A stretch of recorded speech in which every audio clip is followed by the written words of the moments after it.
सारा और टॉम एक जवान जोड़ा बहुत ही खुश थे। उन्हें अपना सपनों का घर मिल गया था।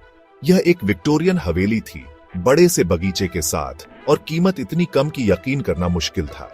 लोग कहते थे कि यह घर भूतिया है, लेकिन सारा और टॉम ने इसे अंधविश्वास मानकर नजरअंदाज कर दिया। वो इस पुराने घर को अपने सपनों का आशियाना बनाने के लिए तैयार थे। उन्हें क्या पता था कि उनका यह सपना जल्द ही एक बुरे सपने में बदल जाएगा। उन्होंने अपनी सारी जमा पूंजी और प्यार से घर की मरम्मत करवाई। हथौड़े का हर वार, पेंट ब्रश का हर स्ट्रोक उनकी उम्मीदों और सपनों से भरा था। लेकिन जैसे जैसे दिन हफ्तों में बदलते गए, एक अजीब सी बेचैनी उन्हें घेरने लगी। अजीबोगरीब घटनाएं, जिन्हें पहले तो उन्होंने नजरअंदाज कर दिया था, अब ज्यादा होने लगी और उन्हें नजरअंदाज करना मुश्किल होता गया। उन्हें रात में फुसफुसाहट सुनाई देने लगी, धीमी और अस्पष्ट। उनकी आंखों के सामने परछाइयां हिलती हुई दिखाई देती, चीजें गायब हो जाती और फिर अचानक से ऐसी जगह पर मिलती जहां उन्हें होने का कोई मतलब ही नहीं बनता था। एक शाम फर्नीचर लगाते हुए सारा को अपनी गर्दन पर किसी के ठंडी सांसों का एहसास हुआ। वो पलटी, लेकिन वहां कोई नहीं था। टॉम, जो तर्क और वजह में यकीन रखता था, उसने इन सब के पीछे कोई ना कोई वजह ढूंढने की कोशिश की। उसने पुराने तारों, चूहे खाने वाले फर्श और हवादार खिड़कियों को इसका जिम्मेदार ठहराया। लेकिन अंदर ही अंदर उसके मन में भी शक का बीज बोया जा चुका था। जैसे जैसे अजीबोगरीब घटनाएं बढ़ती गईं, वैसे वैसे उनका डर भी बढ़ता गया। घर, जो कभी उनकी उम्मीद और खुशी का प्रतीक था, अब उन्हें एक जेल की तरह लगने लगा था। सारा को घर में कुछ जगहों पर अचानक से ठंडक महसूस होने लगी। तापमान अचानक से गिर जाता, जिससे उसकी रीढ़ की हड्डी में सिहरन दौड़ जाती। एक दोपहर अटारी साफ करते हुए उसे एक पुराना डायरी मिला जो फर्श के नीचे छुपा हुआ था। उसने उसे खोला, उसकी उंगलियां कांप रही थीं और पढ़ना शुरू कर दिया। डायरी एक जवान औरत की थी जो 1 सदी पहले इसी घर में रहती थी। औरत ने अजीब आवाजों, परछाइयों और लगातार किसी के देखे जाने के एहसास के बारे में लिखा था। उसने उन्हीं ठंडे स्थानों, उन्हीं फुसफुसाहटों, उसी डर के बारे में बताया जो सारा खुद महसूस कर रही थी। डायरी की आखिरी लाइन पर अचकर सारा की रीढ़ की हड्डी में सिहरन दौड़ गई। वो यहां है, उसने लिखा था। मैं उसकी मौजूदगी महसूस कर सकती हूं। इसके बाद डायरी अचानक से खत्म हो गई।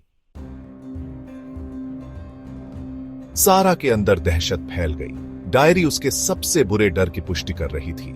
यह घर सिर्फ भूतिया ही नहीं था, यह किसी दुष्ट शक्ति से ग्रस्त था। उसने डर के मारे आंखें फाड़े हुए टॉम को डायरी दिखाई।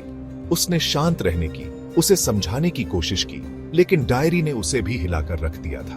अब वे सच्चाई को और नजरअंदाज नहीं कर सकते थे। घर उन्हें कुछ बताने की कोशिश कर रहा था। एक रात जब वे सोने की कोशिश कर रहे थे, तो बेडरूम का दरवाजा चरमराहट के साथ खुल गया। एक ठंडी हवा अंदर आई और नाइट स्टैंड पर रखी मोमबत्ती बुझा दी, जिससे पूरा कमरा अंधेरे में डूब गया। वे अपने बिस्तर की तरफ आते हुए भारी कदमों की आवाज सुन सकते थे। सारा ने अपनी सांस रोक ली। उसका दिल तेजी से धड़क रहा था। कमरा बर्फ की तरह ठंडा हो गया था। सारा ने महसूस किया कि मौत की तरह ठंडे हाथ ने उसकी बांह पकड़ ली है। वह चिल्लाई, दहशत से भरी एक भयानक चीख। अचानक उसके सामने एक साया उभरा। यह एक अमेरिकी आदिवासी व्यक्ति का भूतिया साया था। उसकी आंखें दुख और क्रोध से जल रही थीं। भूत बोला। उसकी आवाज एक धीमी गड़गड़ाहट की तरह थी, जो मानो कब्र के पार से आ रही हो। यह जमीन शापित है, उसने गरजा। मेरे लोगों का यहां कत्लेआम किया गया था। हमारी पवित्र भूमि को अपवित्र किया गया था। इस जगह को छोड़ दो जब तक तुम कर सकते हो। उसके शब्द हवा में गूंजते रहे, जो खतरे और निराशा से भरे हुए थे। सारा और टॉम डर के मारे जड़ हो गए थे। वे किसी प्राचीन और दुष्ट चीज से टकरा गए थे जो उनकी समझ से परे था। पवित्र भूमि के बारे में भूत के रहस्योद्घाटन ने उनकी रीढ़ की हड्डी में सिहरन दौड़ा दी। उन्होंने महसूस किया कि वे केवल एक भूतिया घर से ही नहीं जूझ रहे थे, बल्कि एक पीड़ित लोगों की बेचैन आत्माओं से जूझ रहे थे। उनके अपराध का भार उन पर हावी हो गया।